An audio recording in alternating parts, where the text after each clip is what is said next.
I've closed $6 million in high ticket sales by the age of 23, and in the next 90 minutes, you're going to watch me break down step by step how to handle every single objection. I'm talking think about it, money, time, fear, partner, competitor, I need to speak to clients. Every single objection you can think of, we cover in this mastermind in Bali. So without further ado, enjoy the next 90 minutes of training. What's the most common one you guys get? Probably think, yeah? Partner. Starts with that, then maybe ends to something else. Yeah. All right, cool. Who wants to have a go at like handling and think about it? Just show me where you guys are at. How do you currently handle it? Yeah, sounds good. I just got to think about it. Smoke screen or decision making? I just need to think about it. Yeah, no stress at all. Just so I can send over the most relevant information to you. Like, what do you feel like you need to go over in your mind? Yeah, just the money. Cool, nice. Cool. There's a slight tweak, but cool. You got the real objection. How else do we do it? Sounds good, Devin. I just want to think about it. That's no stress at all. I guess money aside, would you do it though? Why would you though? Because it's still going to take time, effort, commitment on your part. Well, I know I need to make a change. But yeah, I just want to make sure that it's the right decision for me. Make sure it's the right decision? I just want to make sure I actually want to do this. You got more than that. Right. When you do go away and think about it, what's coming up for you there, just to see if I can help at all? Yeah, just making sure that I can actually commit to this. Out of curiosity, is there anything that you feel like is going to stop you from actually committing to something like this? Maybe the time. The time? Yeah, like setting some time aside. Okay. Cool. I'm going to show you different. Cool. So really any of these objections, there's a way that I like to funnel people into money, because a lot of the times we start handling think, fear, finances, scam. We start handling these things, but it's not actually the thing that they're concerned about. Half the time it's just money, in all honesty. So the way I do it is I just funnel people into money. Now there's a lot of different ways you can do it. You've got, the money aside, finances aside. This is how I like to do it. So there's a lot of ways. First way is I get buy-in. Someone role play, who wants to be a prospect. Tell me you want to think about it. I want to think about it. Yeah, no worries. Before you think about it, do you genuinely feel like that layout is aligned with what you want? Yes, yeah. Okay. What stood out to you though, just from your perspective? XYZ seems like what I really want, and it's really going to help me do XYZ. Okay. And by the way, in terms of the money, is it a case that you have the investment, you're just not sure you're ready to commit? Or is it more a case you want to do this, you just maybe don't have the full investment right now? A bit of both. Which one? I don't necessarily have all of it, but there's also a little bit of also a bit of uncertainty there. Yeah, I get you. Okay, cool. The reason I funnel people into money, see how we went from think about it to money now, is because I want to find this out first before I continue. And I used to do this as well. I might go and handle a think about it. They say, yeah, I just want to make sure it's the right decision. What's right decision? Yeah, I just want to check the finances. Okay, what is it about the finances, right? You start handling all these things that in reality don't matter. But when you just funnel it, okay, do they have the money or do they not? Then we know where to go from there. So in this one, it's they don't have the money, but it's also uncertainty, right? Sometimes a lot of the time, in fact, if you run a really good discovery, you'll most of the time get I really want to do it, I just don't have the full investment, or I have the investment, I'm just not sure I'm ready to commit, okay? Now there's two different ways you can go about that. If it's, I don't have the money, that's one thing, then all you need to sort out is logistics. Okay, cool, no worries, are you open to an honest conversation around your finances? Yes. If you had the money, would you still do it? Yes, I would. Why would you? Because of X, Y, Z. Okay, cool. Then you do an open wallet. How much money do they have? Sort out a payment plan, go from there. If it's still uncertainty as well, then that's what I call a value objection. It means whatever your solution is, they don't value it at the price point you're selling it for. Now, you'll get less of this the better discovery you run. You just naturally will. Here and there, you'll still get it though. So this is how I handle the value. Tell me you got the uncertainty, you don't have the money, so okay, no stress. If you actually fix your back pain, so that you could spend that time with your kids, be able to run with them, would that be worth $5,000 to you? Yes. Okay, why would it though? Because even if you got the results, 5K is not a tiny amount of money. Why would that actually be worth it to you? I mean, you can't really put a value on your body. And another 60 years of freedom of pain, that's an easy cost to bear. Okay, cool. So is it just the certainty of knowing whether you would actually get to that point or not? Or is it more so you can see that you can get there, you just don't have the full investment? What's closest to the mark? It's more the certainty of actually getting there. Right. Okay, so if you knew that you were going to get there, if you were 100% certain that investing this money would lead to you fixing your back pain so you could actually... Yeah, I'd do it. You would do it? Yeah. Okay, gotcha. And so Like, what's coming up for you that has you feel like you might not be able to get there? Well, there's no guarantees, right? It's not like I can just pay you $5,000 and my back's going to be fixed. 100%. It's just tried so much in the past, none of it's worked. Yeah, I get you. We got a burn before objection. Yeah, I get you. At the same time, like, you're right. There's no guarantees in life. I mean, you could walk outside tomorrow and a helicopter could bite you in the ass. Like, you'll never truly know what's going to happen. All you can do is put yourself in the best position possible, right? So if you were to actually go through the program and actually do the exercises we teach and stay consistent with that, do you see any reason you wouldn't be able to fix your back? I don't know. Like, I hope it will help. Yeah, for sure. How will you ever know if it's actually going to work or not? I won't know until I do it. Yeah. And until that point, you'll never be 100% certain, right? Just like me jumping off a cliff and jumping into the ocean, like, I'll never 100% know if I'm going to survive or not. I can watch other people jump. I can do as much research about the cliff. But at the end of the day, until I actually jump, I'm not going to know. All we can do is back ourselves to take that leap and take that leap of faith. Because let's say you don't take that jump and you just keep doing what you're doing now, which has led you to have the back pain you have right now. What's going to happen if we just keep doing things that way? I'll just stay the same. And like, have you ever heard that saying that like doing the same thing over and over, expecting different results is insane? Yeah. No, You ever heard that saying? I have, and I don't expect myself to get better if I keep doing the same thing. Yeah, you also don't strike me as someone that's insane. So I know it's a bit of a leap of faith, but what do you feel like you need to do to put yourself in the best position possible to actually fix the back pain and actually get to where you want to be? I feel like I need to do something. What do you mean? Well, I need to take some action How? by giving mobility a go. I mean, you don't have to. You sure? Yeah. I still sense someone. No, let's do it. You sure? All right, let's do it. Any takeaways from that? What do we notice? Why do you think it happens when if you go through that sort of process and they just still feel like they can't make a decision? You got to keep going. So half the time with objections, we just give up too easily. We run out of shit to say, or we have another call and we jump to that, or we just give up. Even if it's like you've gone for 20 minutes? 20 minutes? 30 minutes? That's fucking nothing. How long did I go the other day, Anson, with that guy at Uluwatu? An hour and a half. Is it? Is it fucked? No. Okay. That's the norm now. Yes. Like, if you need to. Not everyone you'll need to, but like, you should have it within you to go an hour and a half. I could have kept going with that motherfucker. I could have gone another 2.5 hours, genuinely, because like I had so much belief that he needed to make a change that I could help him. And you 100% have the same with your prospect. Like, that's where the certainty comes in. If you truly know you can help people, you won't burn out because you'll just keep going because you've got a deeper purpose, you've got a greater why, other than getting the commission or making the money. Now, past a few loops, honestly, you're in freestyle zone. Like, and half the time it's just getting used to being in the arena and continuing to objection handle. Like, beyond 10, 15 minutes of objection handling, I'm coming up with shit to say on the spot. Like, yeah, some of it I've said before, but it's also like the amount of times I've been like, damn, I don't know how the fuck I'm gonna get this guy across the line, but I got enough belief that I will. And you just keep sitting in the saddle. Do you think that there's sometimes value in leaving it at a certain position to give them a certain amount of kind of power? So when you circle back to a call at maybe a later date, you've actually allowed them to win, so they feel like they've got some kind of power in what they're trying to say. Because I think with some prospects, especially maybe businesses, they've had hundreds of sales calls, so they can just smell you trying to sell it to them. So do you think that sometimes, yeah, like I think if it makes sense what I'm trying to say, there's some power in actually leaving it occasionally and not trying to rub it the wrong way, but it's hard to tell when to leave it. There's a very... Well, this is why in the discovery, you need to have a real conversation. Because if at the end, like I was saying this briefly before, if you're a certain way throughout all of discovery, and then at the end, when it comes to objections, you become like this different person, that's when the resistance is going to be high. And they're going to be like, oh, this guy's just trying to sell me. But if throughout the whole call, I'm calling people out on their shit, then at the end, in objections, I'm doing the same stuff. Like, I'm the same guy. It doesn't feel as weird. So if that's happening, it could be because of that. It could be your intent, right? Yeah. Not saying that you want the wrong thing,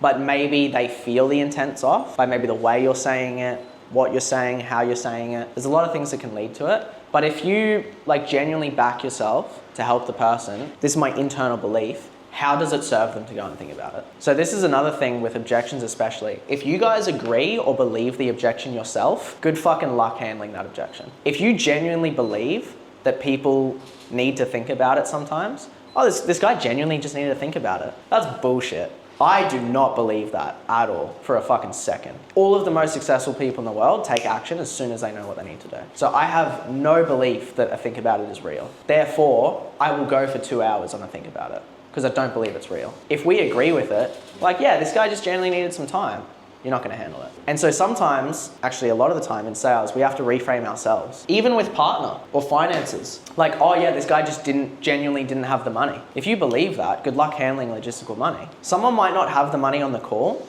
but I know they can find a way. There have been people in worse positions in history that have found a way to make their dreams work because they were resourceful. And I truly believe that. If you're born in a Western country and you're on a sales call, there is a way that you can come up with money. They just got to get resourceful enough. And I truly believe that from the bottom of my heart. Same with fear. Like, fear is my favorite. I fucking love handling fear because that's where people actually change the most. And that's why if any of you guys have seen my sales calls, even if I'm like 30 minutes into fear, I'm smiling as I'm handling their objections because I enjoy it. I'm like, this is where this person's going to change. Like, if I didn't shit myself and invest $1,000 into my first ever course, I'd probably be a quantity surveyor in Brisbane. So that's why I have so much conviction in fear. So a lot of this is internal. Any questions on that? Yeah, one question with partner.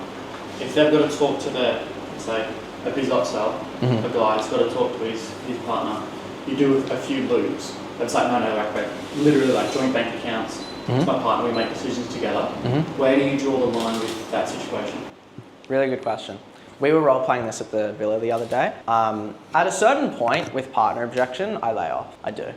Do I believe that men need to go ask their wife for permission to buy? No, I think it's a bullshit thing. So I can go to a certain degree, but if it gets to a point where they're like, look man, like we literally don't spend $1 without checking with each other, the best case scenario I'd go for is a refundable deposit. So let's just role play and I'll show you where my limit is, okay? So you be that prospect.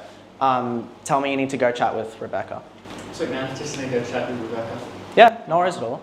Before you go chat with Rebecca, like, do you genuinely feel like that layout aligns with what you want though? Yeah, definitely. Okay, what stood out to you? Oh well, XYZ, the accountability, it's really what I'm looking for. Yeah. Okay. And when you go chat with Rebecca, like assuming she's on board, she's supportive of it, like she has no issue with you making more money with the business, like what would you do then? Oh yeah, pull the trigger, yeah. Oh, you would? Yeah. Okay. Why would you though? Because like 10K is not a tiny amount. Like even if she was on board, why would you actually invest that into the business? Well, I know if I could get the skills, have more fun for our family, and then got a better life for everyone, so. Okay. And I'm not saying this will happen, she sounds super supportive, but if she was like, hey babe, like she just hears the price, she just hears the 10K, and maybe she doesn't like have the support of you investing that into the business, like what would you do then? Probably wouldn't do it then, no. Oh, you wouldn't? Yeah. Okay. So if she says no, that means we give up on scaling the business? I don't give up, it just would be a no for like now. Would be a no for now, yeah. Right. What do you feel like would need to change for her to give you a yes?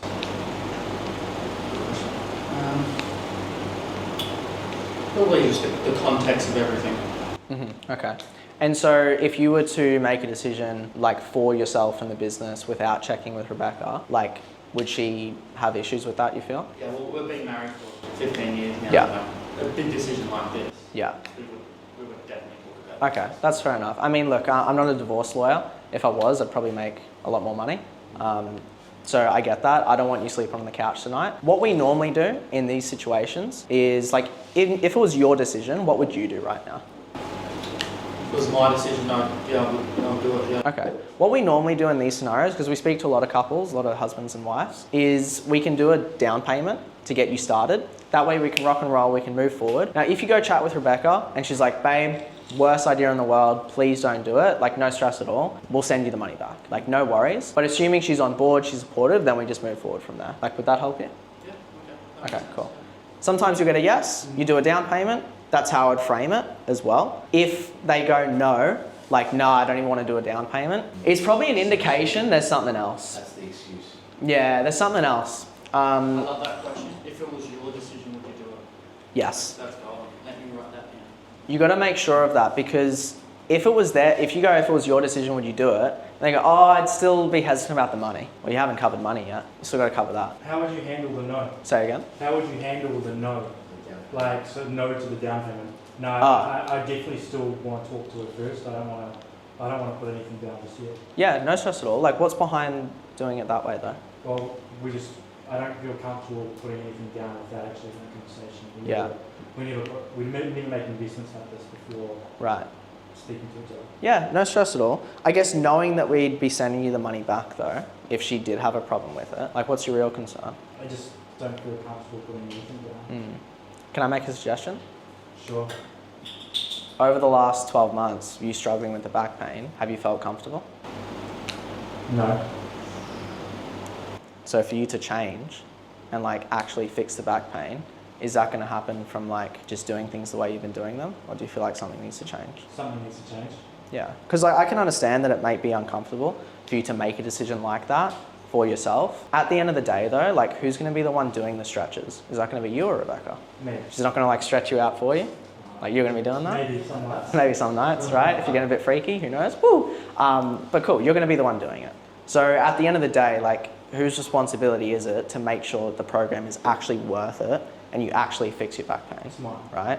And like, I'm not saying to do the whole thing and like go behind her back. Again, I don't want you sleeping on the couch. Seen that happen. Don't want it to happen for you. But genuinely, if it's your responsibility to get results from the program, do you feel like it's fair to put that entire decision on Rebecca when you're the one that's facing the back pain? I guess not. Well, why not? Like, I don't want to put words in your mouth. Why not? But ultimately, it's my responsibility. And like, how do you feel like she would feel if you actually made the decision to improve your health and actually fix the back pain so you could show up better with your kids? How do you feel like she'd feel about that? She would probably respect my decision and she'd probably be supportive of me Yeah. fixing it. Yeah, and like it's a heavy responsibility. Like I'm not saying it's easy to be the father of the household and be the one that makes decisions for the family. But also like it's not easy being an army general and making decisions for an entire country. Someone's got to do it. So as the leader of the house, as the one who's actually facing the back pain, like what do you feel like you need to do to put yourself in the best position so that you can actually be the father you want to be for everyone else in the family, I need to make a commitment to myself. right? So what do you feel like we should do? Here's the mind game. Okay, cool. Now that would be like an example of like going down fear and responsibility. Yeah, I feel like that would just, the way you framed it, for me, then that scenario would just completely get rid of the positive. Yeah. But see how I'm not, there's so many people that will like go like harder in that sense. See how like as I'm delivering it, even though I'm saying some kind of harsh stuff, like I'm putting the responsibility on him and like saying he's basically the man of the house, he's the leader of the family. Like, but the way I say it comes across endearing. Like I genuinely want you to make that decision for the best for your family. So again, it comes back to that intent. Chill closer. Yeah, chill closer. Did that help, seeing that in real time? So there's a lot of ways you can go. That's why like, one thing I've learned after teaching for about a year now is like, a lot of us want like a magic answer to handle objections no matter when it comes. The thing is, so, like most of the time it's context dependent. It's really case by case. Like how I handle a partner objection with one person in one example might be completely different to how I handle it with a different person. It all depends on the context of the call, who they are as a person, the vibe I get off them, as vague as that sounds. Like all of these things lead to me handling objections certain ways. And that's what's gonna separate you guys that are already selling from like being decent and getting like a lot of people across the line to getting like most people that other sales guys wouldn't. Is like being able to read the room and treat each individual as their own unique case. That's partner. Think about it, money. Let's cover payment on call and collecting more cash. This is a really good one. So many times, like even on my calls, I get asked like, you know, do you do a payment plan, right? And like, it's so easy to fold. Yeah, we do payment plans, yeah. Like, what do you want to start with? And then we just like drop sell, we don't collect as much cash as possible. Now, before I go into tactics wise of how to handle it, why is it better for the prospect to put as much cash as they possibly can into an investment? Yep, commitment. Internal urgency to get the value they paid for. Yep. You make more money. Yeah, well, who does that benefit? It benefits us, right? Now that's what most people think. Yeah, we get more commissions. Of course, who doesn't like more commissions? Of course we get more commissions, that's a great thing. But genuinely, again, internal belief. I truly believe putting someone in a position where they have to make it work and they've spent most of their money to make this change is going to be the best for them. Because there's been multiple times in my life where I went into debt to purchase an investment or to buy a course, where I've had to move money or ask my grandma for some extra money. Like, I've done these things. So of course I have no problem asking someone else to do it. Now, doesn't mean you guys have to do that. Doesn't mean you have to go and, get loans and go into debt to be congruent. But as long as you truly believe that that's the best thing for the person. Because the more money we pay, the more attention we pay, right? There's a reason I even made today paid. I thought about doing it for free. Because full transparency, like, as you guys can tell, a lot of this is going to be used for content, right? Now, I could have just said this is a free event, get as many people as possible, but you guys wouldn't have valued it as much. I guarantee you. Even if it's $47, $100, whatever you guys paid, like, you value this more than if I just gave this for free. You guys are here, you showed up, you paid money, you pay more attention. Now, I didn't, but if I charged 5K for this, you'd value it even more. That's why, like, the guys at the retreat, like, we taught very similar stuff, but it probably sinks in a lot more because they put money on the line, right? Also, if someone is making a change with their fitness, like, yeah, they can learn everything for free. All of the fitness and diet advice is out there. It's all fucking out there. Anyone can get in shape on their own, right? Yeah, but them not paying any money to lose it, that doesn't help them. Them investing like a lot of their money, a lot of their expenses, and putting their fucking money on the line and having no other option other than to see results, that's gonna hold them accountable half the time. Cool, so that's the belief, right? If you believe that, that's going to help you first of all. In terms of tactics wise, okay? Who wants to be my role play partner besides Devin? Good old Bobby. Alright, I called Anson my Chinese slave. Okay, cool. So this is how you collect more payment, more cash up front. So ask me for a payment plan. Ready? Yep, so it's 10K. What do you want to do? 10K. Is that like all at once or can we break that up? Yeah, typically it's all at once. Like, why do you ask though? I'm just curious. Like, I'd rather just split the payments. Yeah, for sure. Is it a case that like you've got the investment there, it'd just be a bit easier to split it up? Yeah, or like you don't have the full investment? Well, I do have the full investment, but yeah, it would be a lot easier just to break it up. Yeah, for sure. Do you feel like doing things the easy way is going to help you? Yeah, I mean, I'm still going through the same program. Yeah, I get that. I get that perspective. Do you mind if I offer a new one? Yeah. If I can put my coaching hat on for a sec. Yeah. Like, do you know who David Goggins is? Yeah. Have you ever heard that saying of like burn the boats? Mm-hmm. What does it mean to you? Actually, what's the saying? Burning the boats. No. So it's like if you're like on an island and you've got to like swim home because all of the boats have been burned, you have no other option than to swim back. Like, you're gonna try your freaking best to swim back, right? Whereas if you know that there's a boat there and you just go swimming, you're probably gonna get so far before you're like, fuck this, let me just get on the boat, right? It's the idea of like backing yourself into a corner and having no other option than making it work. So I know it's scary and it's uncomfortable to just do 10K all at once, but if you actually got the results you want from this program, would that be worth it to you? Yeah, it would be worth it, and I'm not really questioning that. And I get what you're saying. I get what you're saying, burn the boats. But for me, like, I'm committed either way. Whether I do a payment plan or whether I pay in full, I'm going to give this my 100%. It would just be a lot easier for me and my family if we divide it into payments. Yeah. Like, I'm keen to go ahead. I just do feel a bit uncomfortable. Yeah, no stress at all. So I just want to understand, because I don't want to put you in a bad spot. If you were to do 10K today, like, would that genuinely take food off the table for you and your family? Because I don't want to do that. Look, it wouldn't take food off the table, but it would like put us in a tight spot. Like, it would be extremely risky. Yeah. And I've got kids and I just don't want to have that external, I don't know, risk. Like, I'm already taking a big enough risk and I'm happy to do a payment plan. Yeah. But I just don't want to, I get what you're saying, burn the boats. It's probably going to make me pay more attention, but like, I'm already going to pay enough attention. I know I am. How do you know? Because I just do. Yeah? Like, I'm committed to doing this. I will pay you. Yeah. Well, hold on, pause. Like, is it you paying me or is it you investing into yourself? Because I don't want you to pay me. I want that to be a side benefit of you investing into the business. Yeah, no, I'm investing in myself, but like, I am still paying you. Yeah. So, yeah. But yeah. Okay. And because like, you actually being as committed, right? Like, we totally can. We can split it up. We can do things like that. We've done that in the past. At the end of the day though, it's like, if the 10K is not going to put you in a terrible position, it may just be a little bit tight. How much more likely are you to actually push through when things get tough? Because getting into sales, that's not easy. There's going to be moments you want to quit.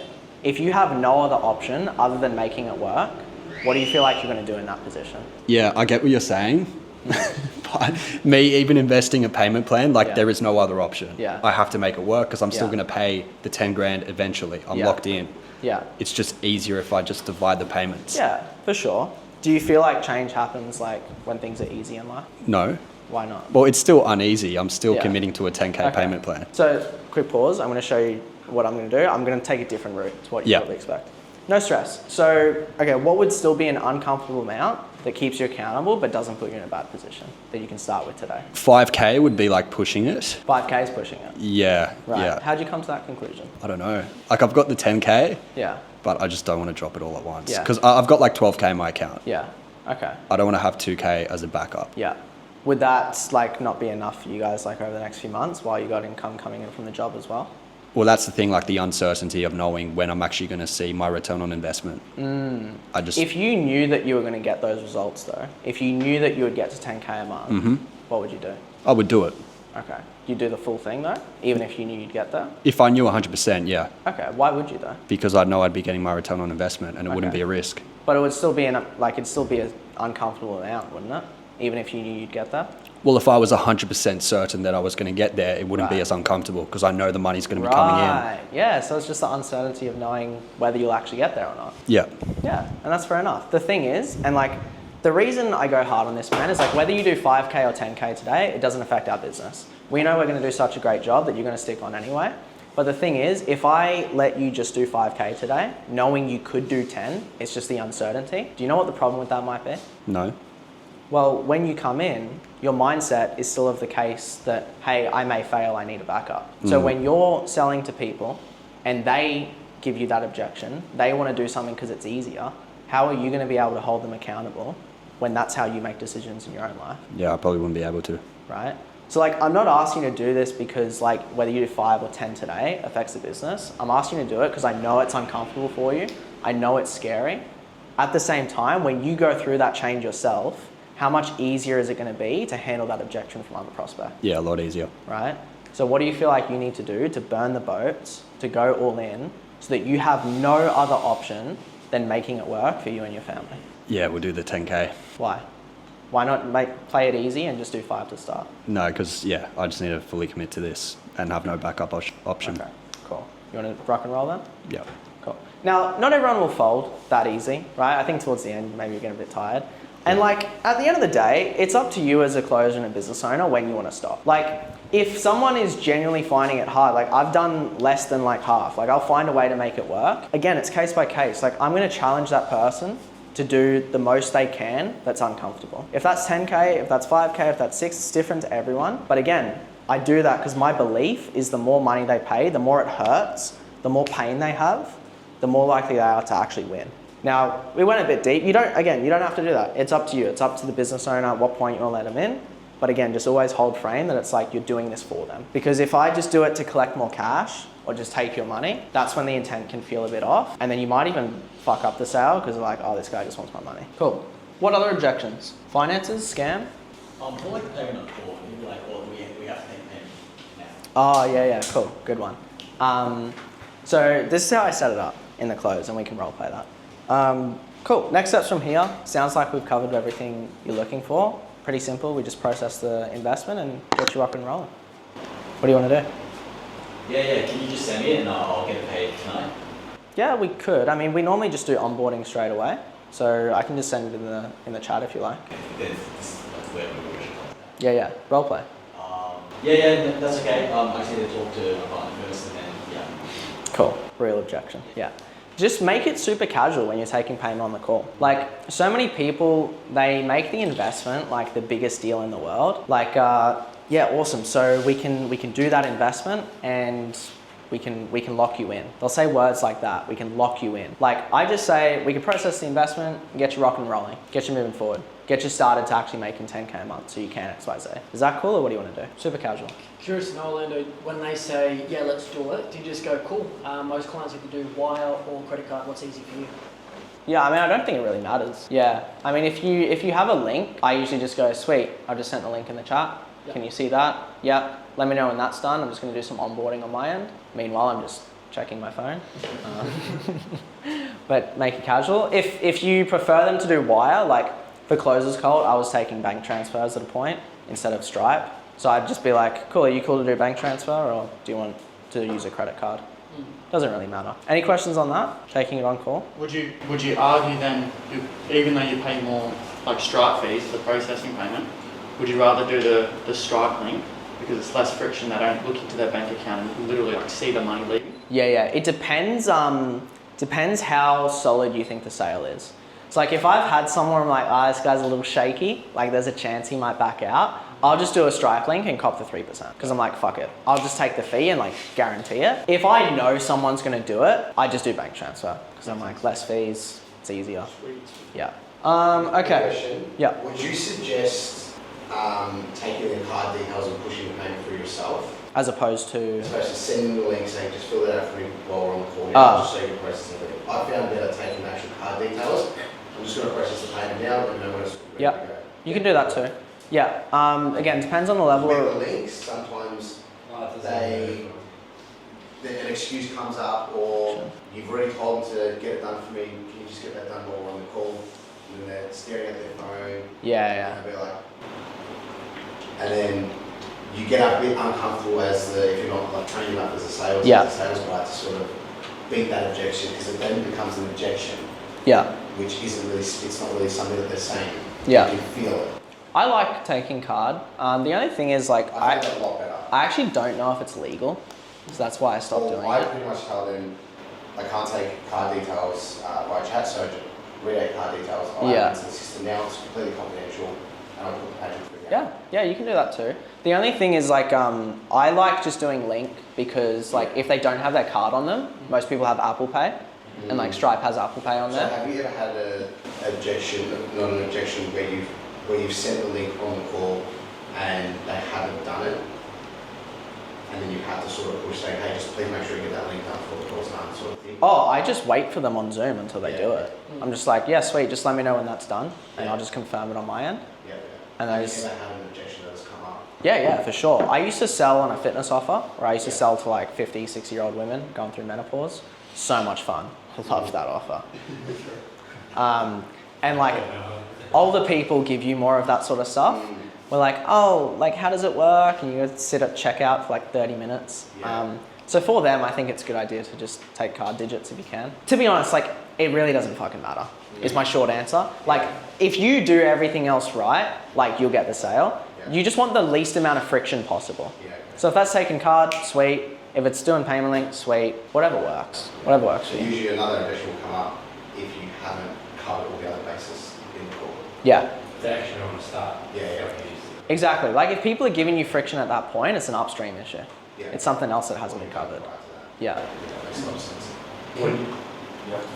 When it comes to taking payments on the call, if, for example, business owners say, oh, I gotta just move money around and then I'll make the payment, or just gotta get the refund from this guy and I'll send it over to you tonight. Yeah. Would you like create any type, would you objection handling that, just send a link either way, or how would you go about it?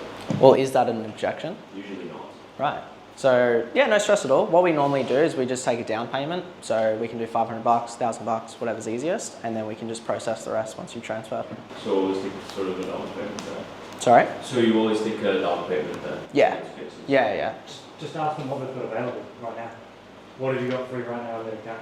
Yeah, with these guys, a lot of times they have a lot of money available. It's just they want to take it out of a specific place or something like this. That's fine. I used to have that with the ecom business owners because it's like a 30K deal. So it's like, yeah, just do a down payment. I usually did like $500, like something super small, and then they just do the rest. Because then that way we can onboard you, we can get you rock and rolling. Our account manager will go and set up your account, blah, blah, blah, make up some shit. Like they'll go do that. Because again, even though like, oh, he's just doing a sales tactic to get payment, like I believe that's best for the person. Yeah. Because when they don't make that down payment, they might come back, they might still pay. And the more sophisticated the business owners, the more likely that is to happen. But what happens in the cases of people that go away, they think they haven't actually made the payment, they haven't made the commitment, what's going to go on in their mind over the next day or two? You still have a choice. It's usually a no. Well, yeah, it depends. If you're selling fitness, yeah, most of the time. If you're selling like B2B, like higher level, like they'll come back more often than a B2C, but there's still a chance that they overthink things and then they don't grow their business because they overthought it. So that's why I like to take payment. Can I say on that, when you were asking about card numbers, Yeah. because I was doing it when I was committed, I'd always take card numbers. I'd go, sweet. They say, yes, sweet, have you got your card there? No, go get it. Yes, okay, sweet. What are numbers? Just, what can you read out the numbers there? And then just take it super cash. Yeah. And then you go.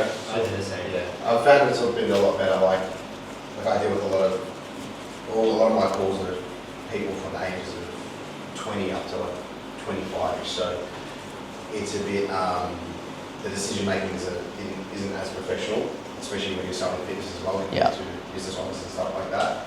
But I did find that I was sending the link, or it was sometimes like an 80-20 where 80% of the time, yep, they'll do it on the call, all good.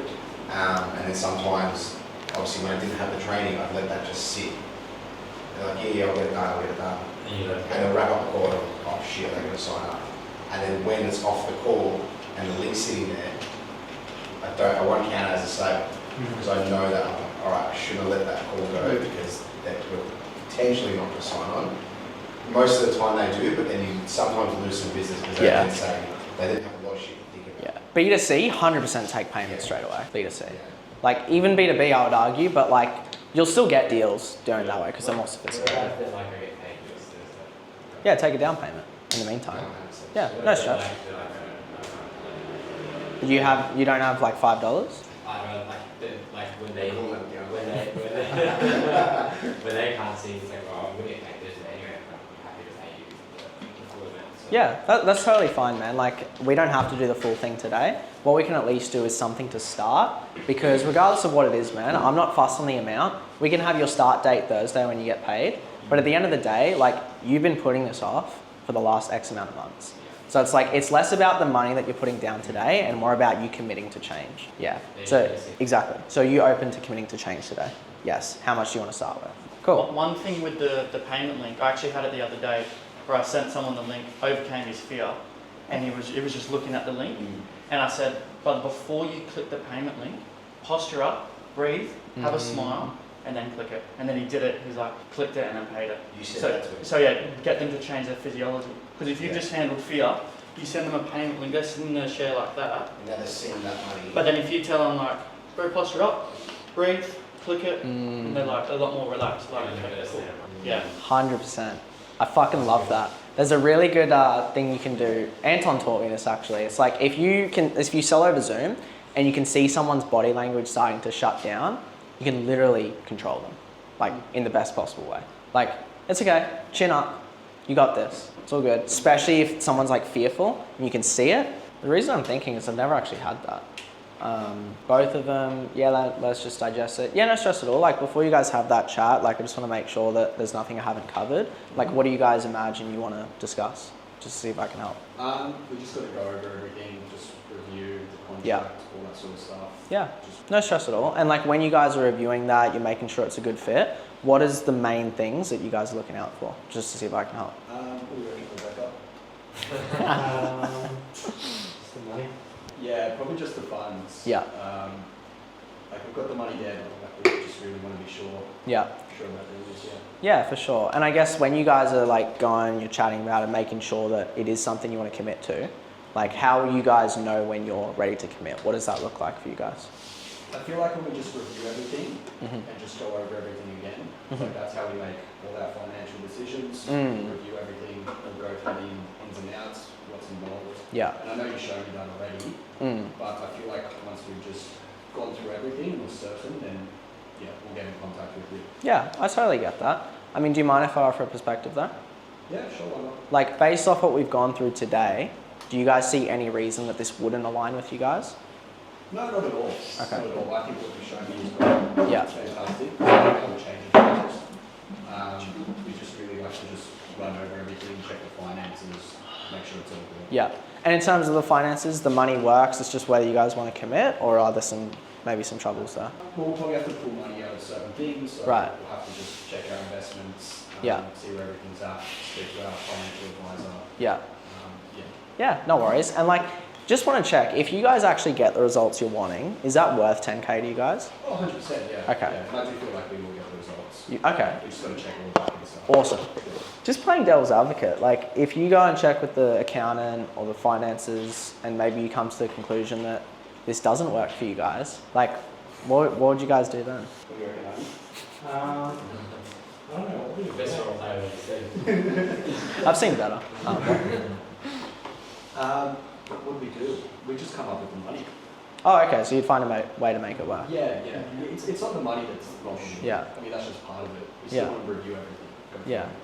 Yeah, no stress at all. Like when you're reviewing it, like what would have you guys come to the conclusion that this isn't for you? I don't see any reason why it would be. Yeah. I think it is for us. Yeah. It's just how we make decisions. We just Yeah. want to sit down over the dinner table, go through what's involved, and yeah. I'm just looking at Devin's face. Yeah, no, I get that. I mean, like, if you guys feel like there's no reason you're not going to do it, it's just a matter of making it work. Like, why not just get the ball rolling now? Like, should we just rock and roll? What do you reckon? I think we should do it, You sure? I think so. Yeah, let's just rock and roll. Because then, as I'm sure you guys already got enough to talk about. You got the kids whinging about X, Y, Z. Like, why don't we make this easy? We just get you moving forward. Like, I would just like kind of assume it and just like maybe push them a little bit. And if they give, like, that wasn't much resistance. So I'd just be like, let's just do it then.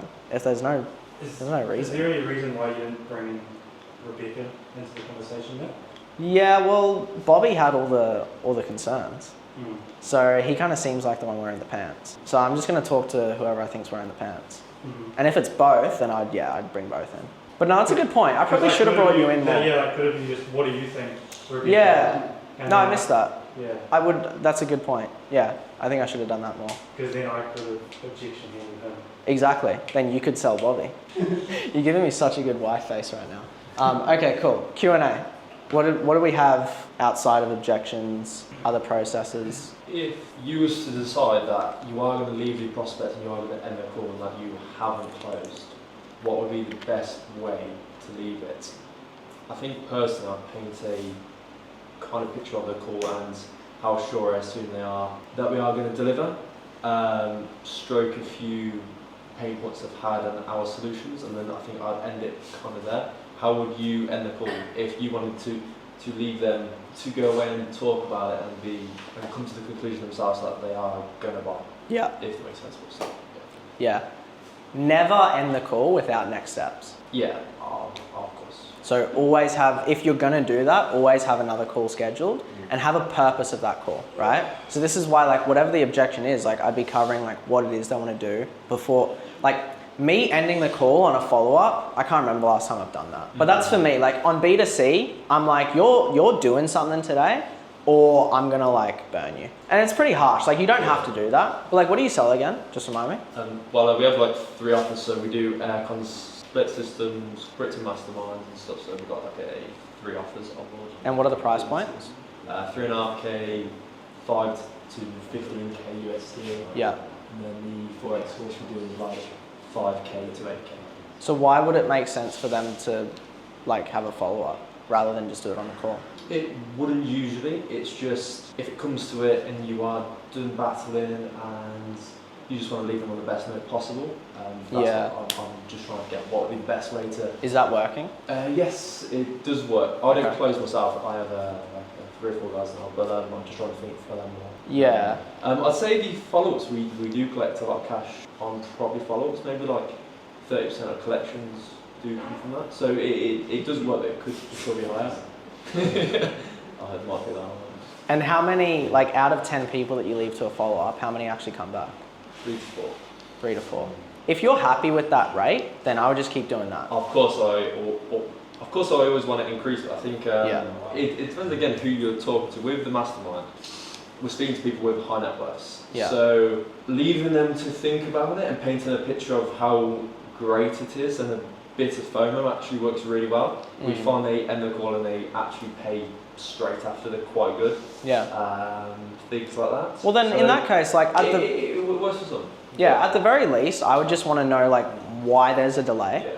Like I will never end a call without knowing why they didn't buy on the call. Always have that and have next steps. Yeah, for sure. And then I think with the split system, it's more B2C, and like it's like you don't want to get them off the call because it's a pretty competitive market, so they will just go to someone else who's a bit cheaper. Yeah. So that's where we take deposits, where we take small amounts. We have an installation. We probably book in more assessments, just on a person on site. So yeah, it works far different with different landscapes. To answer your question short, like always have next steps Yes. and find out why there's a delay. Cool. Like know clearly and have next steps. Thanks. Yeah. What else? What else we got? For the discovery, when you've got the husband and then maybe they're trying to sell that partner on, so the setter's brought them on the call.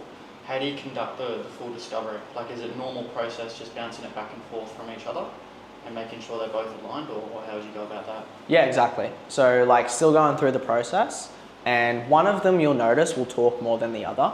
Again, it's case by case. You really want to watch the body language. Like there's been scenarios where like the woman might be doing all the talking and the husband's just kind of sat back, like you see like half his face and he's just like looking in. Like I'd like bring him in, be like, oh, sorry, John, I can't really see you. Oh, yeah. And he like steps over and like include him as well. Like, what do you think about that? Okay, you mentioned that. Is that the same for you, John, or anything you'd add? Anything you want to add context-wise? So yeah, just have them both in the conversation the whole time. Do you go like the exact same depth in all phases that you usually would, or do you pull back slightly? Little check-in. So like if it's like, you know, you're in current process and it's like, how long have you guys been doing X, Y, Z?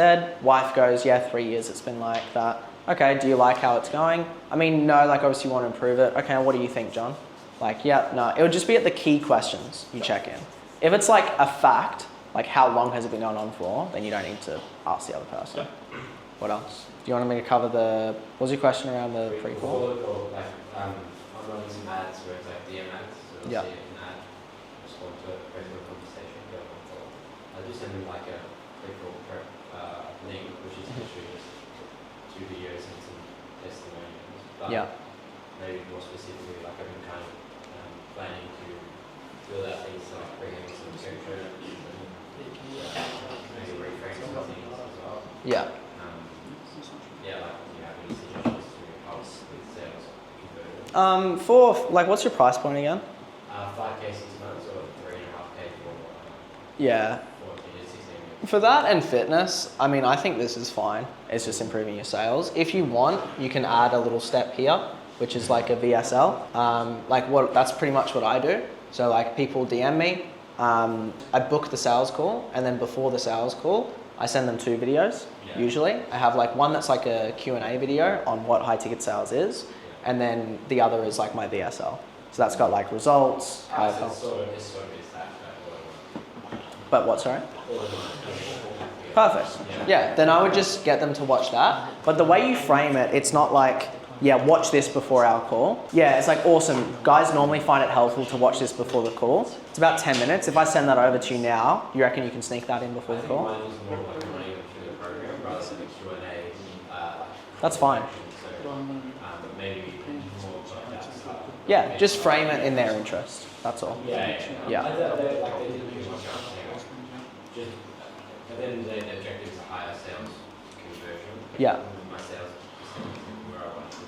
Yeah. So I'm just thinking like, is it purely a sales call? Yeah, if you're doing this, then it's skills on the sales call, especially for fitness. If it's like something more complex, sometimes it can be marketing and like education. But if it's fitness, like most of it's going to be sales. Yeah. How do you know when you're mispriced against your skill? Because I choose the pricing, I set up the program, whatever. And I know what the program's worth, but it's like at what point it's like, okay, what is the percentage of where I want to be with it in cash? Yeah. Where, like I'm practicing, sure, but leaving a lot on that. Yeah, I think, so it's a good question. I mean, like this happened with our offer where we were closing at too high of a rate, which sounds like a great problem to have, but it actually wasn't. It meant we weren't charging enough. So if you're closing like on fitness, like over 40%, increase your prices. If it, yeah, so if it's under that, then like, what's your close rate right now? Do you know? This last one was only 12%. 12%, okay. I mean, the thing is, you'll never truly know whether it's price or sales. If I had to guess, I would say sales, because 5K for 6 months is like fairly standard in fitness, I feel like. 3K for 3 months, that's a standard price point. If other people are selling it at that rate and it's working for them, then I would say the only other thing that's different is sales. Yeah, and that's what I was asking, like sales, like before the call. If I had to guess, I'd say sales. Because like, what's your alternative? You down your prices? Like, you could, but then you got more clients you got to manage and you make less money and you get worse clients. Yeah, it's more just like that process of like, okay, in the meantime while I'm practicing sales or fighting, you know, it's like, we'll be burning through a lot of cash, leaving a lot of let's say I did 27 sales, like 3 of them sign up. It's like, you know what I mean? So what do you feel like you need to improve? Like I do believe there's obviously there's plenty of improvement in sales. Yeah. But it's not like sales isn't new to me. I've been doing it for a long time. Yeah. Um, Do you have a coach? I've had Okay. coaches. What are they saying? He's coached me. He's giving me feedback. I think maybe my thought is like, okay, I'm sure there's people doing sales that Yeah. know less about sales than I do. Yeah. They're closing at a better percent. Yeah. Maybe the opposite. But I think it's just more, okay, I want to make sure I'm passing the right level. Mm-hmm. Like I agree with sales. Obviously. One thing I tried, Jace, was, and tell me if you think this, it works really, really well for me. All my clients come through organic DMs. Yeah. Every single one of them, never run an ad yet. Just want to build it organically. And one thing I did was, when you're talking to the person, you continue nurturing the conversation, make sure you find out as much information as possible pre-call, exporting that entire chat into ChatGPT and creating a personalised plan that only talks about what they're doing wrong and what they're missing, and they keep agreeing. Like, oh wow, yeah, that makes a lot of sense. Yeah, this is exactly what I need to do. And then by the end of that personalised plan that took you 2 seconds to create, they're already convinced that you've done the work and you've done the. Are you charging the same price points? No. What are you charging? The max I've charged was 2.7 for 6 months. Yeah. Well, that could be why it's working at a Yeah. high rate though. So, I mean, yeah, like that sounds good, but I'd be cautious of overcomplicating things. Like, there are a bunch of fitness coaches. I used to sell for Zach Perner, so we literally scaled PTs. There are a bunch of fitness coaches that do this without this and scale. Yeah. So, yeah, like the good thing about being good at sales is it can help cover up so many bruises and bandages. Like, my marketing, like on my ads, I started running ads like a month ago. It was pretty shit. Like, my ads were pretty bad. But because the sales was good enough, it's like you just make up for it and you cover it up. So I would say, like, if you're getting booked calls, your number one thing is sales. Yeah. What else? What else we got? Anything else? Did you have one around setting, Andy? No, you're good? Okay, sweet. I'm gonna ask you, like, because when we start a call, usually the client, we go to the framing part and just say, like, okay, cool, so just want to understand where you are right now and see if we can help. So talk a little bit more about your situation. And the client just goes over through everything.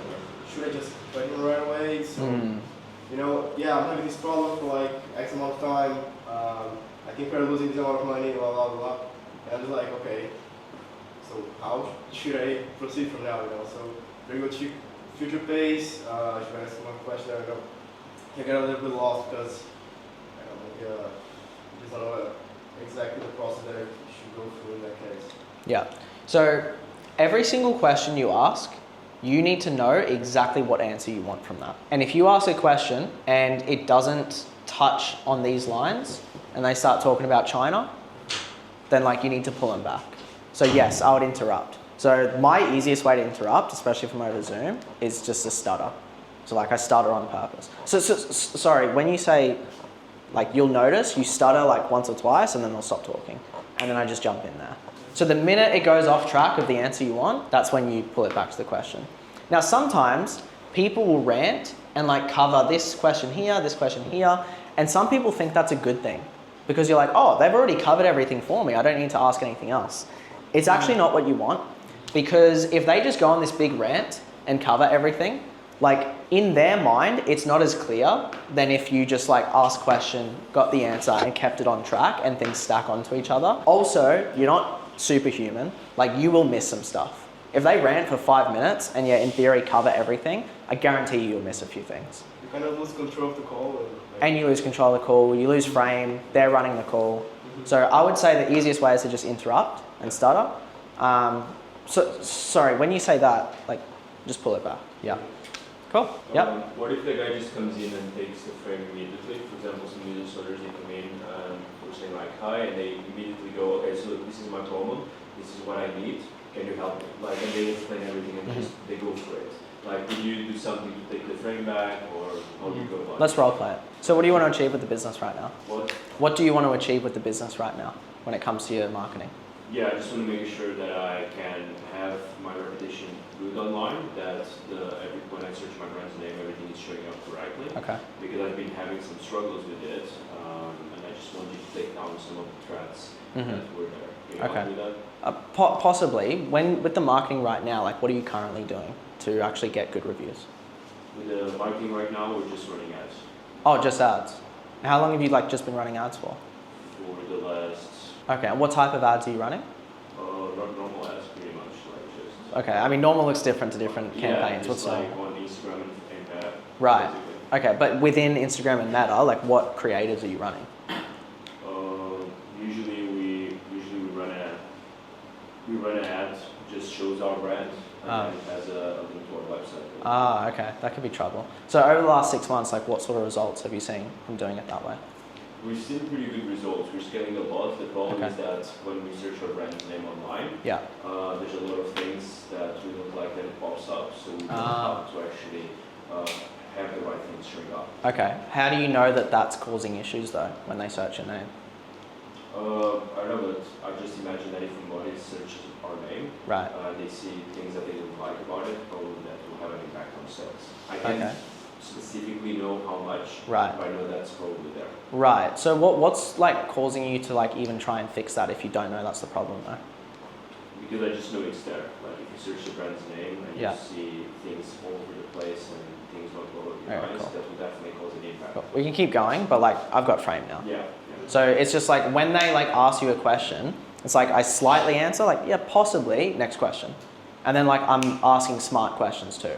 Like if I just then go into like generic questions and it sounds scripted, they'll try and take frame back again. But if every question I ask actually makes sense and it's like, it shows I'm thinking about your business, that's when they'll be like, oh, okay, it makes sense why he's asking me these questions. Right. Yeah. Yeah, for which that would be solid, so it would be just getting paid, but it sounds like. Yeah. The more contextualized your questions and the less scripted it sounds, the more they'll actually be inclined to answer it. Like I've been on sales calls, right? I'm not a dick on sales calls on purpose. Like I love going through the sales process. I'll give them my whole life story. That's why I want to do something. But if people start asking me dumb questions, that's when I turn into a dick. I'm like, hey dude, like come on, like tell me what's going on. But it's only if it sounds generic. If they ask me stuff that actually applies to me, I'll give them everything. Yeah, I've got one question. So we're all aware that a lot of the sales calls we run are with people like yourself who have run loads of closing calls themselves. How would you switch your method if you were trying to sell to yourself? Yeah. Because the biggest issue I've had is I've had a few closing calls for myself that I've been a prospect, and because I know the game, every question I've heard, I've just heard a loaded question that's really turned me off. Even if it shouldn't have and it's productive, it switched my big time. Yeah. So how would you tackle that? I know it's broad and I know that's probably a whole other I get it. kind of this, but I think there's a few things we need to change. Would you have less structure? Would you run the call a bit maybe more backwards? Like, what would be your... Has anyone seen the last Deadpool movie with Wolverine? Do you know where I'm going with this? Okay, so they talk a lot in that movie, like they'll be doing an action scene and Deadpool will like cut and talk to the camera, and it's called breaking the fourth wall. Okay. Right? So the fourth wall is like acknowledging the fact that something is happening. So acknowledging the fact that I'm selling to you, acknowledging the fact that I'm handling your objection. Like the other day, a guy gave me a sleep on an objection. I was like, ah, sweet, we got a sleep on an objection. All right, you want me to show you how to handle this? Yeah, okay. So it might not be the same because you're not selling sales training. Brutal honesty. Yeah, but just being transparent. So it's like, and you know, you're in sales, so you would know why I asked this question. Like with the business, Yeah, like that's good. where do you actually want it to be? Yeah, that's perfect. I think that's the biggest issue I've had myself when I've been a prospect, so I think that will happen for sure. Yeah, just be transparent about it. Yeah, like, yeah, of course. Like, yeah. of course I ask you where you want to be. You do the same on your calls, right? Exactly. Yeah. Just be authentic. Perfect. Like everyone